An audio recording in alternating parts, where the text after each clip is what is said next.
1 फरवरी 2003 दुनिया के इतिहास का ऐसा मनहूस दिन जिसने पूरी दुनिया के लोगों की आंखों में आंसू ला दिया था।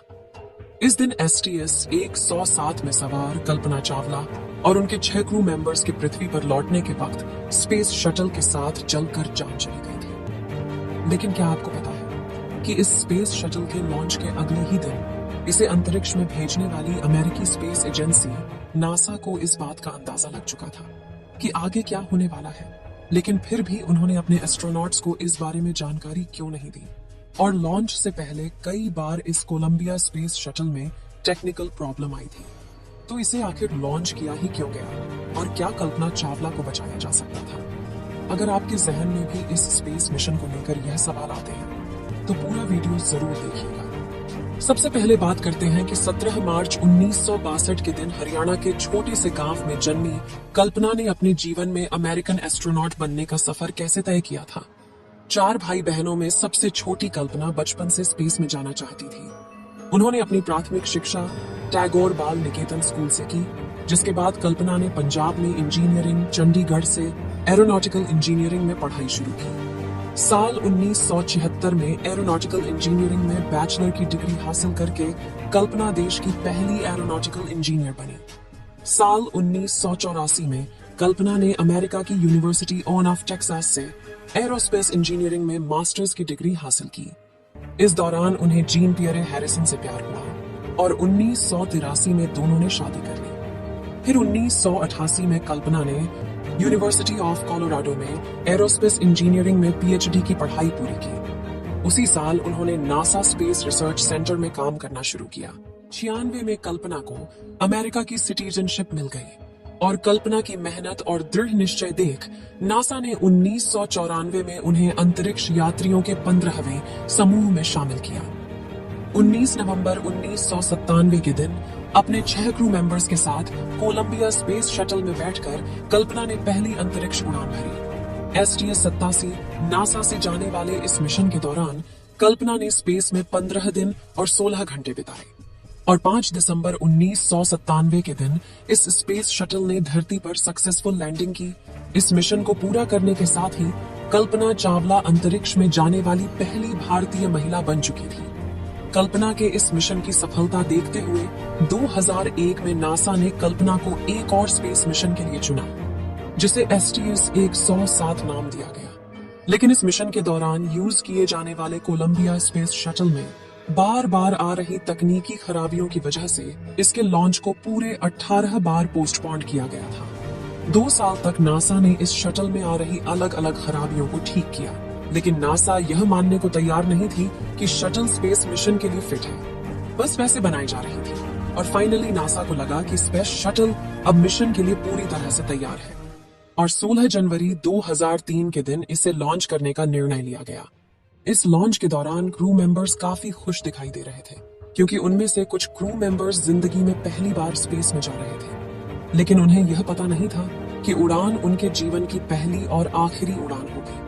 फिर भी 16 जनवरी की दोपहर को कोलंबिया स्पेस शटल ने अपने रॉकेट के साथ फ्लोरिडा के स्पेस सेंटर से अपनी 28वीं उड़ान भरी और कल्पना का स्पेसक्राफ्ट सही सलामत स्पेस में पहुंच गया, जहां उन्होंने 15 दिन 22 घंटे और 20 मिनट तक स्पेस में रहकर अपने मिशन को पूरा किया। और 1 फरवरी 2003 के दिन जब कोलंबिया स्पेस शटल अंतरिक्ष से धरती के लिए रवाना होकर तेजी से धरती के एटमॉस्फेयर में दाखिल होता है और उस पर वायुमंडल की गैस का प्रेशर और घर्षण बढ़ता है, जिससे कुछ ही सेकंड में कोलंबिया स्पेस शटल एक आग के गोले में तब्दील हो जाता है और उसके अंदर मौजूद क्रू मेंबर्स के साथ जलकर राख हो जाता है।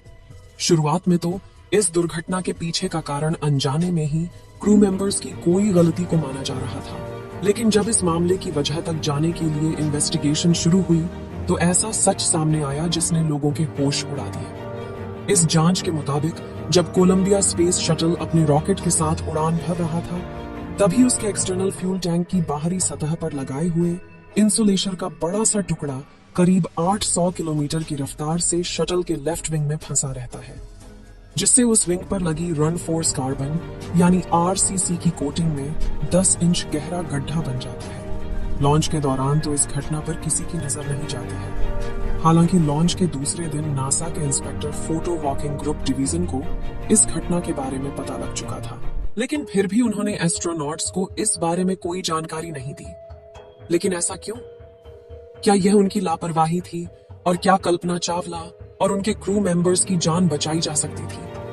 लेकिन उसे समझने से पहले इसके साथ जुड़ी बेसिक टोन्स को समझना होगा। दोस्तों, आप यह तो जानते ही होंगे कि जिस स्पेस शटल में एस्ट्रोनॉट बैठकर अंतरिक्ष के लिए रवाना होते हैं, उसे स्पेस में पहुंचाने के लिए रॉकेट का इस्तेमाल किया जाता है।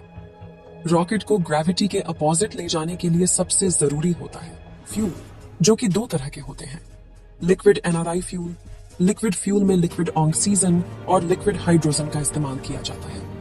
ये दोनों ही बहुत ही कम टेम्परेचर में ही लिक्विड फॉर्म में होते हैं, इसलिए इनका टेम्परेचर मेंटेन करने के लिए इसे एक्सटर्नल फ्यूल टैंक में भरा जाता है, जिसे अंदर और बाहर दोनों तरफ से इंसुलेशन फोम से कवर किया जाता है ताकि बाहर की गर्मी फ्यूल पर असर ना करे।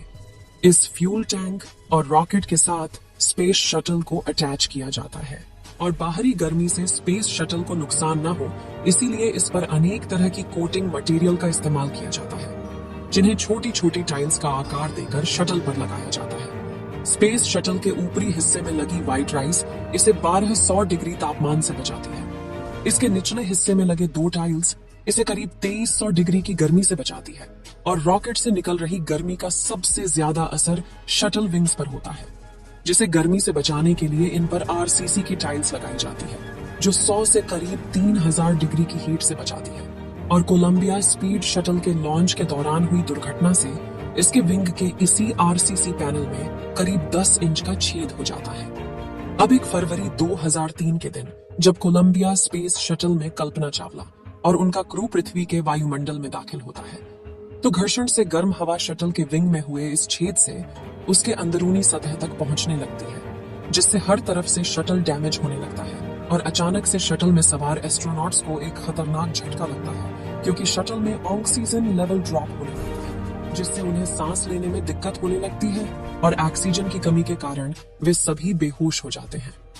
इसी दौरान शटल में हवा का भारी दबाव होने की वजह से उनके शरीर का तापमान काफी बढ़ जाता है और शरीर में मौजूद खून उबलने लगता है, जिससे शटल के ब्लास्ट होने से पहले ही उनकी बेहोशी में ही मौत हो जाती है, जिसके कुछ देर बाद ही शटल भी एक आग के गोले में तब्दील हो जाता है और अपनी आखिरी उड़ान में जलकर राख हो जाता है। तो क्या इस घटना को वाकई में टाला जा सकता था? तो इस पर डेविड बेकर, जिन्होंने शटल प्रोग्राम में काम किया था, उनकी तैयारी के मुताबिक स्पेस शटल का तो पता नहीं, लेकिन क्रू मेंबर्स को बचाया जा सकता था।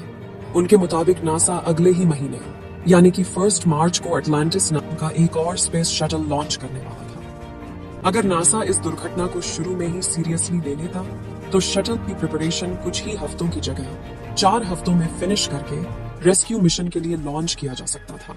और कोलंबिया स्पेस शटल की बात करें तो इसमें एस्ट्रोनॉट को 30 दिनों तक जिंदा रखने के लिए सप्लाई भी था।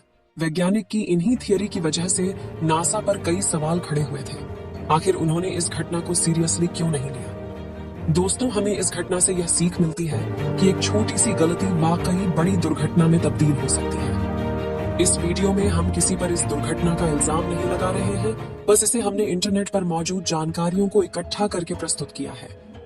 दोस्तों, अगर आपको यह वीडियो पसंद आया हो तो इसे लाइक और अपने मित्रों तक शेयर करें। जानकारी से भरपूर ऐसी वीडियो देखते रहने के लिए चैनल को सब्सक्राइब जरूर करें और बेल आइकन को ऑल पर सिलेक्ट करना बिल्कुल न भूलें। मिलते हैं किसी और नॉलेजेबल वीडियो के साथ। वीडियो को अंत तक देखने के लिए धन्यवाद।